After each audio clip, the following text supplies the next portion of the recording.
Eu sou Mário Persona e essas são as respostas que eu dei aos que me perguntaram sobre a Bíblia. Você disse que assistiu vídeos e leu artigos de pessoas dizendo que essas doutrinas que eu e outros irmãos, congregados somente ao nome do Senhor, professamos, tipo arrebatamento, igreja diferente de Israel, cidadania celestial, também a não existência de um clero, as dispensações, etc., que essas doutrinas teriam sido inventadas só no século XIX, apenas no século XIX.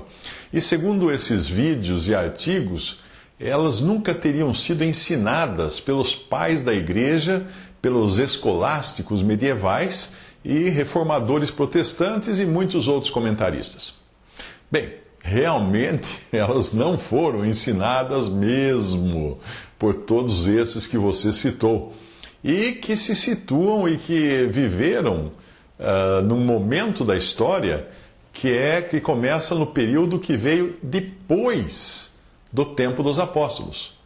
Existe um princípio importante ao qual pouca gente dá atenção e que foi ensinado pelo próprio Senhor Jesus nos evangelhos. Talvez as pessoas fiquem tão concentradas no assunto ali, quando ele falou isso, o assunto era o divórcio, era a separação, que deixam passar o princípio que ele também queria ensinar, que vale para outras coisas.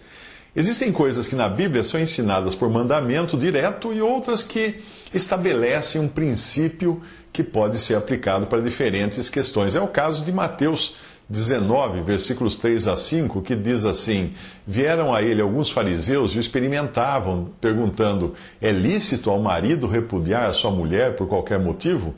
Então respondeu ele: Não tendes lido que o Criador, desde o princípio, os fez homem e mulher, e que disse: Por esta causa deixará o homem pai e mãe e se unirá à sua mulher, tornando-se os dois uma só carne? Até aí o que o Senhor falou.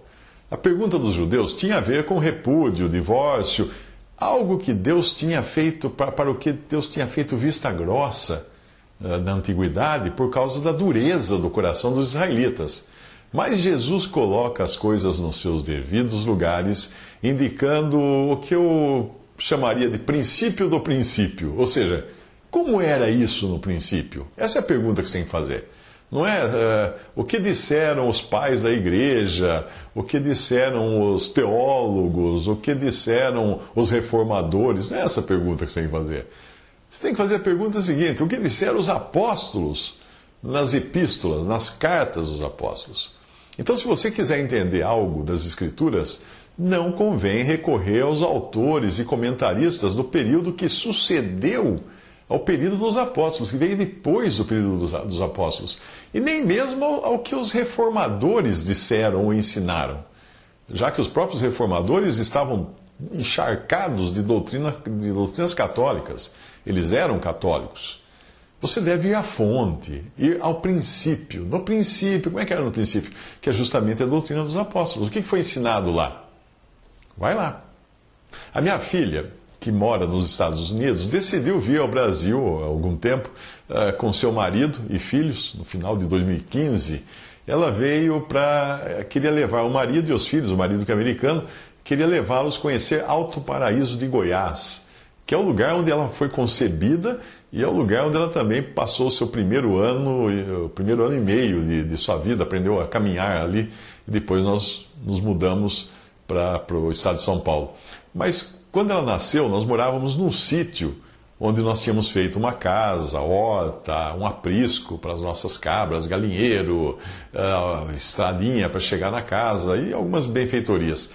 Nós conseguimos chegar ao local, nessa viagem que nós fizemos agora, mas qual não foi a minha surpresa ao descobrir que a casa não era a mesma que eu havia construído.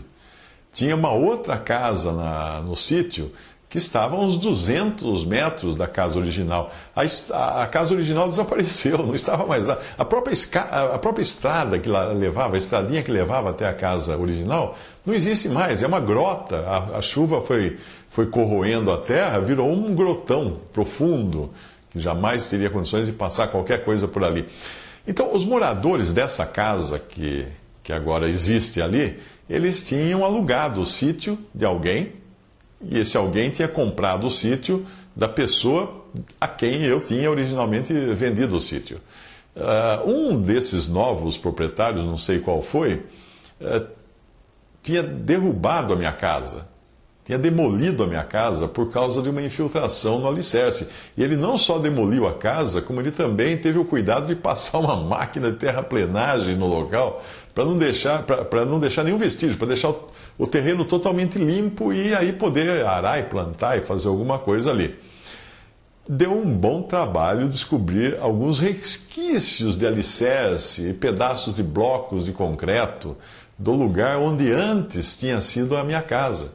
E que agora era um pasto, um pasto.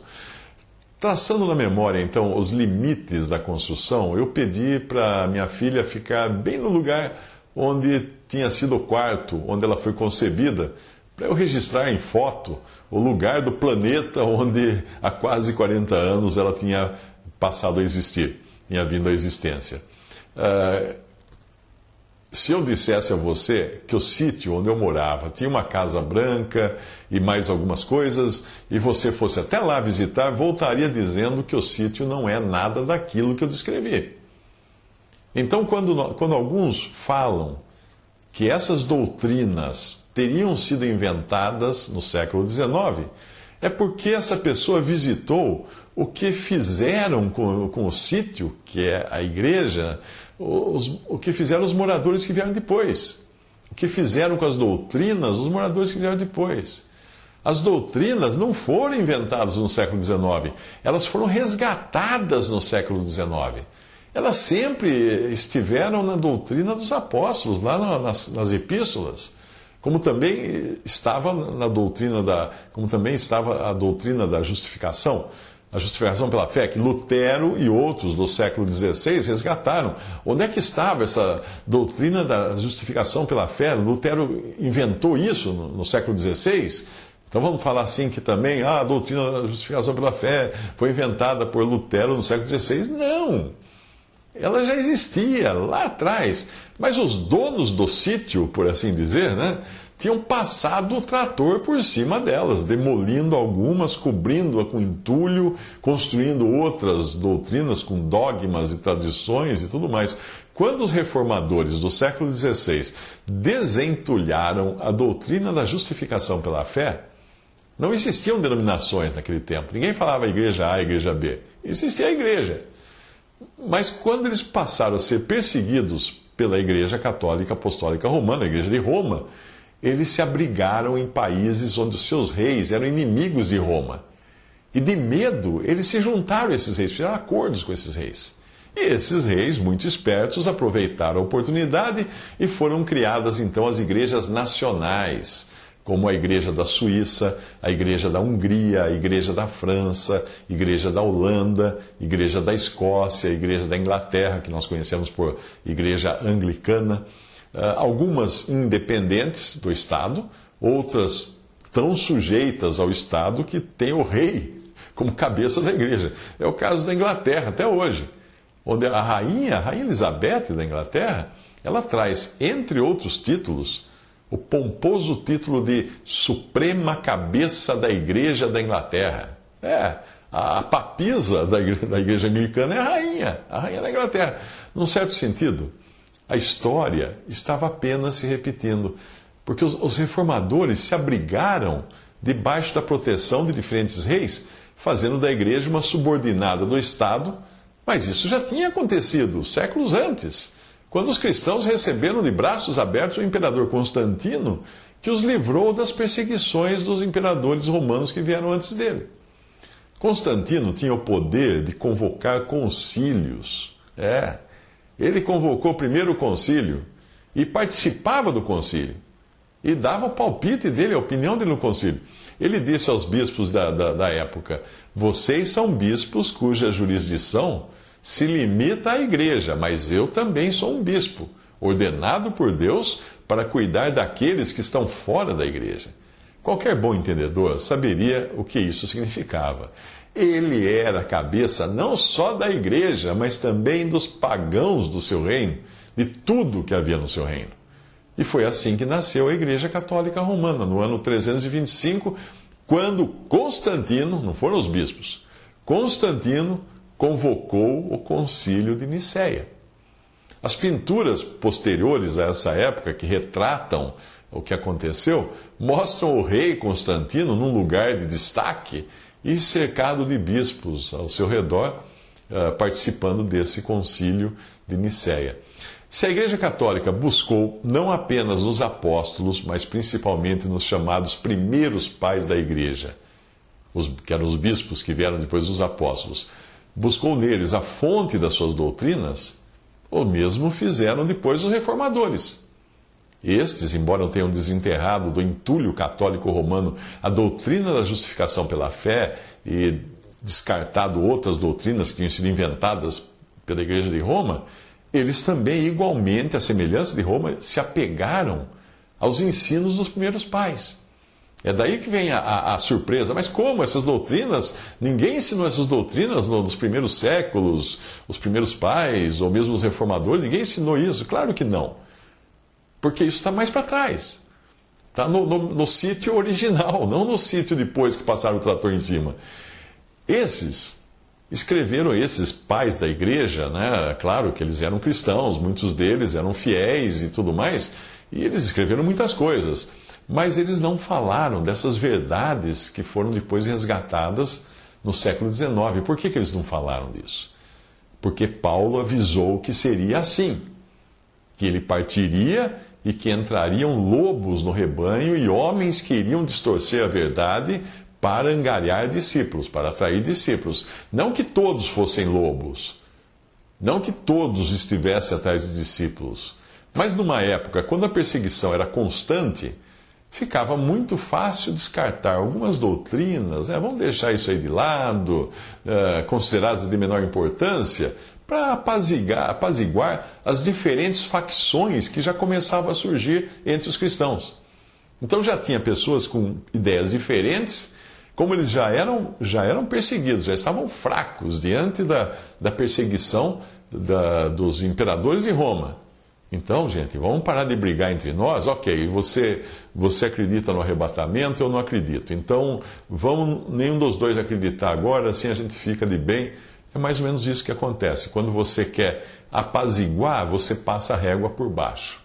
Você elimina as diferenças passando uma régua e com isso vão embora doutrinas preciosas. Veja o que Paulo escreveu aos anciãos de Éfeso, quando ele se despediu deles. Eu sei que depois da minha partida, entre vós penetrarão lobos vorazes que não pouparão o rebanho, e que dentre vós mesmos se levantarão homens falando coisas pervertidas para arrastar os discípulos atrás deles.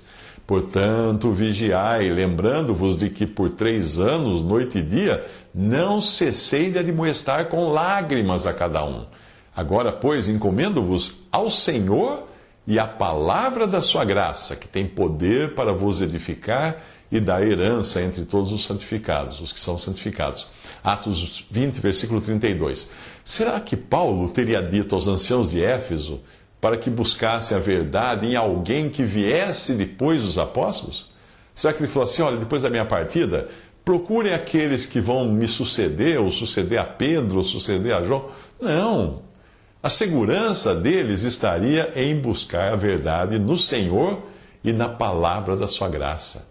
A primeira geração, logo após os apóstolos, já começaria a arregaçar as mangas para dar início à terraplenagem do que tinha sido originalmente a casa de Deus, que é a igreja do Deus vivo, a coluna e firmeza da verdade. E eu demoli aquilo. 1 Timóteo 3,15. Mas já nos últimos dias do apóstolo Paulo na terra, por ocasião da sua segunda e última carta a Timóteo, o mesmo Paulo já descreve uma casa de Deus bem diferente. Ela não podia mais ser identificada como coluna e firmeza da verdade, como ele escreveu na primeira carta, mas na segunda carta ela é identificada como uma grande casa onde não há somente utensílios de ouro e de prata, há também de madeira e de barro, alguns para honra, outros, porém, para desonra. 2 Timóteo 2,20. Sim, já era um abrigo de vasos para desonra. E de lá para cá a coisa só piorou. Quando você entende o caráter profético das 7 cartas de Apocalipse, descobre que a primeira carta é escrita a Éfeso, que representa o período imediatamente posterior à partida dos apóstolos. E o que você encontra nessa primeira carta? Ela já fala daquela igreja como tendo abandonado o primeiro amor. Apocalipse 2:4. Entre eles, de Éfeso, já havia homens que a si mesmos se declaram apóstolos e não são. Apocalipse 2:2. E nem poderiam ser, porque certamente não tinham sido escolhidos pelo Senhor e andado com Ele. Pedro e Judas também avisaram que entrariam esses que passariam a corroer a sã doutrina com suas heresias. Leia o capítulo 2 de 2 Pedro e leia a carta de Judas inteira. Se você continuar lendo as 7 cartas de Apocalipse, nos capítulos 2 e 3 de Apocalipse, você vai identificar os diferentes estágios da degradação do testemunho na terra, do testemunho da igreja na terra, até chegar a Filadélfia, que se destaca por ter pouca força, mas justamente por aquilo que o apóstolo ensinou que deviam ter feito desde o princípio. A Filadélfia guardava a palavra do Senhor. Portanto, não procure aprender verdades dos pais da igreja, porque muitas foram demolidas por eles próprios, que também construíram outras doutrinas e dogmas que não passam no teste das Sagradas Escrituras. Se você quiser mesmo julgar o que eu e muitos irmãos costumamos dizer, que aprendemos de outros irmãos, principalmente de irmãos do século XIX, de toda a literatura que eles deixaram, volte ao princípio, às Escrituras, compare com as Escrituras. Volte aos ensinos dos apóstolos. É lá que você vai encontrar tudo. Se em poucas décadas o meu sítio foi todo alterado, ficou irreconhecível. Até para mim, quando eu estive lá, eu olhava, o que é isso? Sumiu tudo que eu fiz aqui. Eu vi as coisas no princípio. Se já ficou desfigurado assim, em tão pouco tempo, em poucas décadas, 3 décadas, menos de 4 décadas, imagine o que fizeram com a doutrina dada à igreja depois de 2000 anos. E nem é preciso ir tão longe, porque já no tempo de Paulo, ele fala de Himeneu e Fileto, que estavam desviando a fé de alguns, afirmando que a ressurreição já tinha acontecido. Depois vieram os que iriam negar a divindade de Cristo, outros que iam negar sua ressurreição corpórea, e assim por diante. Portanto, é um erro basear doutrinas naquilo que diziam os chamados pais da igreja, ou doutores da igreja, bispos e autores dos primeiros séculos. É um erro. Por mais coisas acertadas que eles possam ter ensinado, claro, eles escreveram coisas bonitas, belíssimas, muitos erros vieram também da pena desses mesmos homens. Além de Agostinho de Hipona, havia Ambrósio, Tomás de Aquino, Atanásio de Alexandria, Jerônimo, João Crisóstomo, Clemente de Alexandria, Inácio de Antioquia, Policarpo de Esmirna, Tertuliano e muitos outros. Eles perderam de vista o caráter celestial e não terreno da igreja, o que pode ser facilmente percebido na verdade dispensacional contida nas Escrituras, que isso aí estava tudo lá. Até hoje, os seguidores da teologia do pacto, e como seguidores da teologia do pacto, entenda que são todas as igrejas católicas e protestantes, principalmente as fundamentalistas, as igrejas reformadas, não discernem a diferença entre Israel e a igreja. Eles atribuem à igreja promessas que foram dadas ao povo terreno de Deus. Por isso essa confusão hoje, cristão buscando prosperidade. Vai lá no Antigo Testamento, você vai nessas igrejas neopentecostais, hoje é tudo novo, é tudo Antigo Testamento. É tudo promessa de Antigo Testamento. Todavia, a vocação, o chamado da igreja é celestial.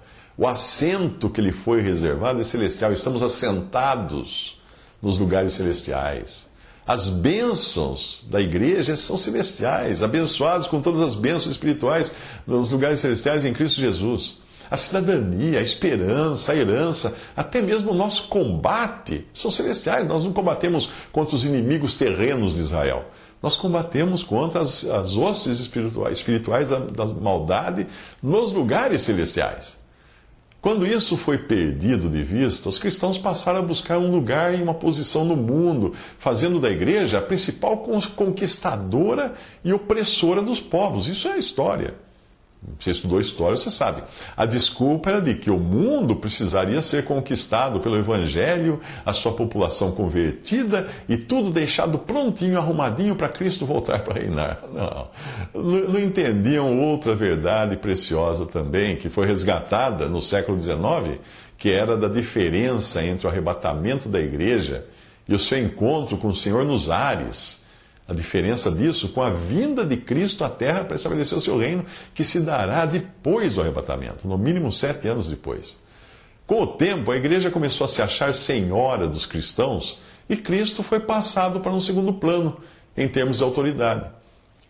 Não era mais o Senhor e a sua palavra que os cristãos deviam se sujeitar. Não era mais a Ele e a sua palavra, mas sim aos dogmas da igreja. Entenda-se aqui por igreja aquilo que um colegiado de homens ensina, os seus dogmas, as suas tradições, de um povo em submissão ao Senhor, fizeram dos cristãos um povo em submissão a uma senhora, chamada igreja isso, igreja aquilo. Visite respondi.com.br. Visite 3minutos.net.